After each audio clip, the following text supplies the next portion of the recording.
Voy a hablaros de Carlos de Foucault y por tanto voy a daros las razones de una fascinación, porque yo estoy fascinado, estoy enamorado de este personaje que para mí no es un simple personaje, sino que es una persona que está viva. Yo recuerdo que cuando yo era niño o adolescente, en cierta ocasión apareció una monja en televisión que se llamaba, creo, Cristina Kaufmann, e hizo una oración en televisión y fue algo espectacular.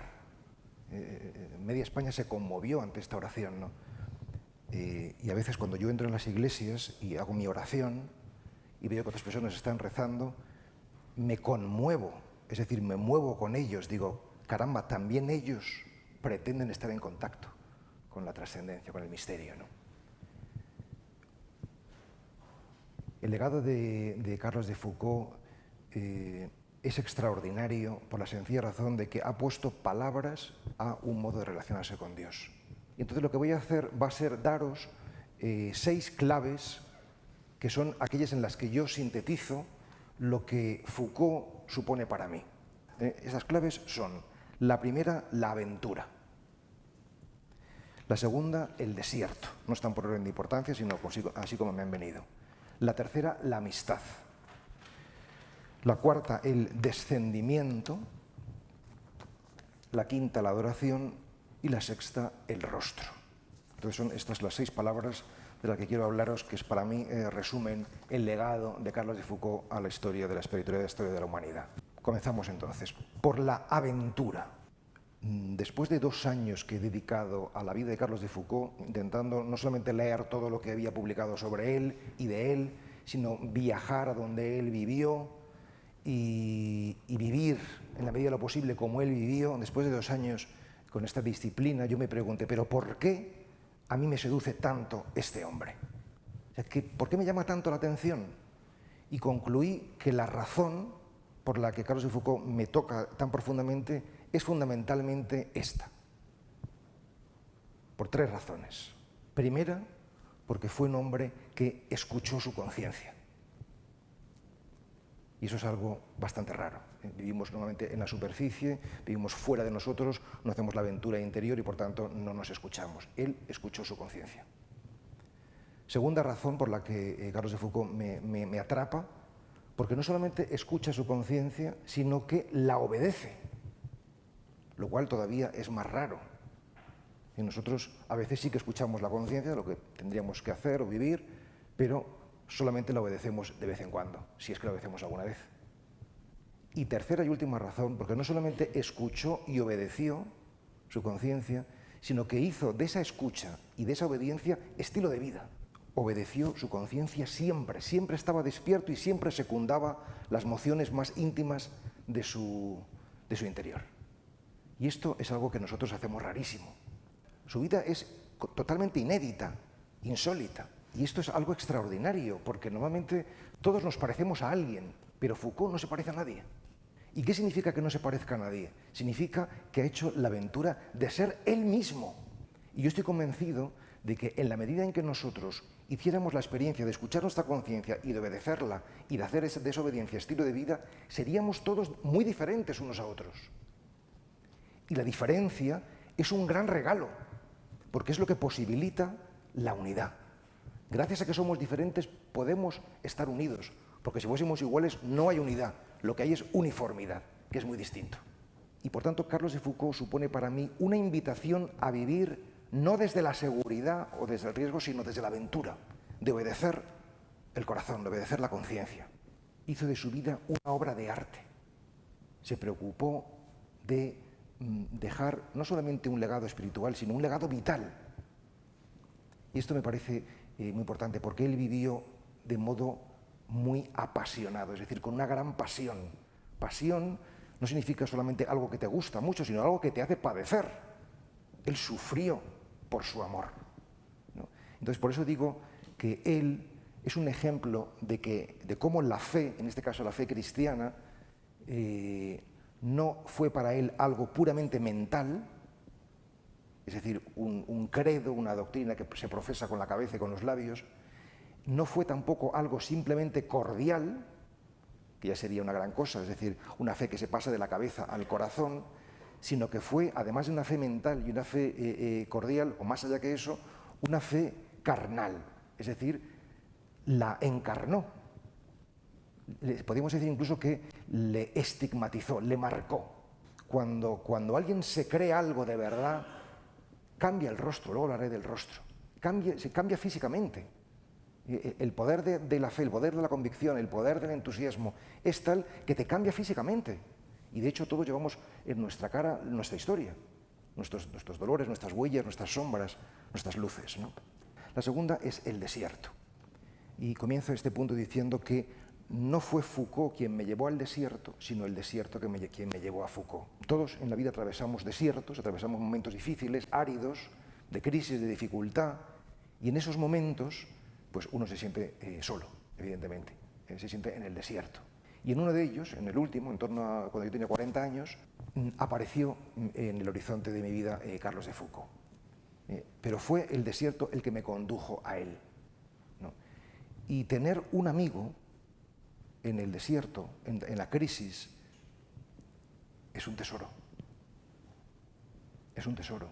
Porque Foucault me brindó primero un sostén ideológico, es decir, una plantilla desde la que leer mi propia experiencia. Porque muchas veces lo que nos hace estar mal cuando estamos en la crisis es que no sabemos qué nos pasa, no sabemos entendernos. Me dio una compañía sentimental. Pero cuando uno está mal, tener un compañero de camino que te apoya, ¿no? Pues es un tesoro, ¿no? Y no solamente sostén ideológico y compañía sentimental, sino algo más profundo todavía, que es lo que podemos llamar la comunión espiritual, y que incluye la mente y el corazón, incluye la ideología y los afectos, pero los trasciende. Cuando tú no conoces a alguien, el silencio es violento. Muchas gracias. Por ejemplo, el silencio del vecino en el ascensor. Te montas allí y no sabes qué decirle y él tampoco a ti, y entonces es un silencio violento. Pero cuando hay ya una relación, por ejemplo, el silencio con el ser amado, no es que ahí se acorte la comunicación, sino que ahí hay otra comunicación más profunda. ¿Por qué el desierto? ¿No? Porque el desierto es fundamentalmente un espacio sin nada, un espacio vacío. Y entonces, por ser un espacio vacío, el desierto es una invitación a que nosotros hagamos también un vacío o un desierto en nuestro corazón, en nuestro interior. De hecho, tendemos a crear comunión con lo que hay fuera. Si estamos en un espacio que hay silencio, nosotros nos callamos.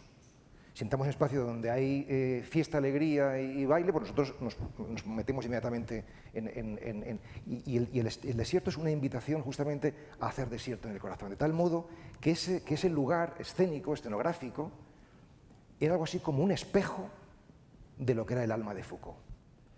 Y entonces uno piensa, bueno, vacío, qué triste, ¿no? Qué triste es un lugar vacío. Es todo lo contrario. Es todo lo contrario, porque, dicho en términos metafísicos o poéticos, el vacío es el éxtasis de la posibilidad. Es decir, donde no hay nada, puede haber cualquier cosa. Puede entrar cualquier cosa, o cualquiera, o alguien. Claro, por eso nos da miedo el vacío, porque no sabemos lo que va a entrar, ¿no? Pero solamente cuando nos vaciamos tenemos capacidad de acogida, ¿no? Solamente cuando echamos el aire en la expiración, luego podemos volver a inspirar y se crea la dinámica de la vida. Entonces solamente cuando nos vaciamos podemos llenarnos de nuevo, ¿no? La tercera palabra, por la amistad.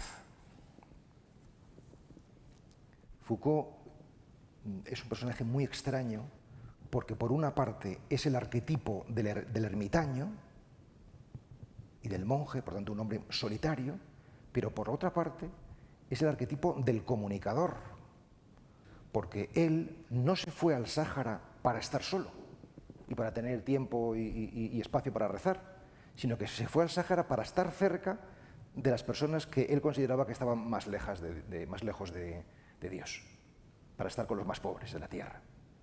Por tanto, lo que le movió a él no fue un apartamiento del mundo, sino un ir en busca de la gente que él consideraba más necesitada, ¿no? Y esto me parece muy importante también porque nosotros tendemos a ver la palabra como opuesta al silencio. Si es una persona tan silenciosa y tan silenciada, ¿cómo es posible que al mismo tiempo sea tan comunicador? Pues es que silencio y palabra no son opuestos. Lo que es opuesto al silencio es el ruido, pero no la palabra. Es más, silencio y palabra son las dos caras de la misma moneda, porque la verdadera palabra, la que es capaz de llegar al otro, nace del silencio. Si no nace de esa cepa, no llegará, se quedará en pura fuego de artificio. Y la verdadera palabra no solamente brota del silencio, sino que genera en el interlocutor, en el escucha o en el lector, si es que palabra escrita, también silencio. O sea, para mí no hay mejor premio, por ejemplo, que alguien coja un libro mío, empiece a leerlo y luego lo cierre y empiece la aventura de ensoñarlo, de imaginarlo, de crearlo, el silencio que genera la palabra. Él quería convertir a los musulmanes, pero Dios le concedió el don de que no convirtiera a ni uno. Él fue con esta voluntad comunicadora, quiso ser un pontífice, es decir, alguien que tiende puentes, en este caso, entre el cristianismo y el islam, ¿no? Y se encontró con que nadie seguía su estilo de vida, nadie no lograba convertir a nadie. No. Esto significa que Foucault es el icono del fracasado. Y los fracasados nos pueden dar mucha pena, pero la verdad es que en el fondo nos reconocemos mucho más en los fracasados que en los hombres de éxito. ¿Por qué? Porque la experiencia del fracaso es mucho más común y generalizada que la del éxito. Claro, tú, por ejemplo, dices, la gente te dice, qué suerte tienes, porque tú tienes mucho éxito con tu libro. Y dice, pero tú no sabes todos los fracasos que yo he tenido. Es decir, un éxito por 25 fracasos, como mínimo, si no son 100. Y si repasamos nuestra historia, veremos que es lo mismo. Es decir, que tenemos algunas cosas que nos salen en la vida, pero tenemos tantas historias detrás de no conseguirlo. Entonces, cuando vemos la historia de alguien que fracasa, no de los héroes, sino de los antihéroes, de algún modo nos sentimos identificados. No, aquí digo, el fracaso nos define infinitamente más que el éxito. No convirtió a nadie, se convirtió a sí mismo. Entonces, si nosotros hiciésemos esto, convertirnos a nosotros mismos, ¿en qué? En aquello que estamos llamados a ser, simplemente. Ese sería la mejor, entre comillas, evangelización o servicio espiritual que podemos hacer a la humanidad. Esto significa que él convirtió o transformó su celo evangelizador en amistad. Él no podía convertir a los musulmanes, pero se hizo su amigo. Y hacerse su amigo es fundamental, porque es que no se puede hablar de la fe si no hay una experiencia relacional gratuita y libre. Es decir, si tú vas a una persona desconocida e intentas evangelizarle, no le estás evangelizando, lo que estás es adoctrinándole. Estás dándole ideas. Pero si tú haces con él o con ella la experiencia de la amistad, desde esa relación de amistad o de amor, ahí sí que puede encenderse quizás la llama de la trascendencia. ¿Me estoy explicando? Es que no podemos llegar a la trascendencia sin pasar por la humanidad. La trascendencia no es otra cosa que la humanidad planificada. Entonces, todo camino de evangelización que rehúya la relación humana libre y gratuita está condenado al fracaso. O sea, tú tienes que ir al otro porque le quieres, no para darle no sé qué evangelio. Porque entonces la gente piensa que lo que quieres es llevarle a tu secta o a tu rollo, y eso nadie quiere ser atrapado. No somos peces para ser pescados. Somos personas libres y necesitamos un trato libre, de respeto y de amor. Y entonces, el no poder adoctrinar a los musulmanes y llevarles a su redil fue lo que hizo que Carlos de Foucault fuese su amigo. Y a partir de ahí sí que puede brotar una semilla que se parezca al Evangelio. El cristianismo no es una ideología, no es fundamentalmente un pensamiento o una doctrina.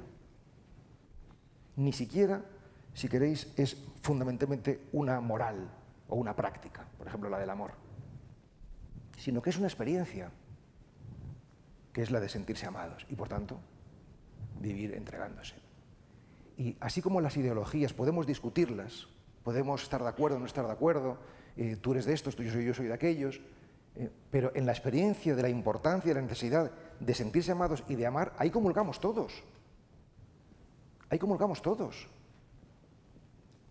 Entonces, todo lo que nos une huele a trascendencia, a espiritualidad y a evangelio auténtico. Y todo lo que nos separa, no. Por tanto, blanco y negro, derechas e izquierdas, conservadores, nada. Eso nos separa, no es bueno. No es bueno. Él murió solo, pero hoy 10.000 hombres y mujeres en el mundo seguimos su espíritu, su carisma. Y esto significa que una vida humana no basta para dejar ver la estela de amigos que podemos dejar detrás de nosotros. Si nosotros somos lo que tenemos que ser en la vida, automáticamente habrá gente a nuestro alrededor. Porque la gente quiere el buen rollo, quiere que la gente sea auténtica, no la impostura y la falsedad.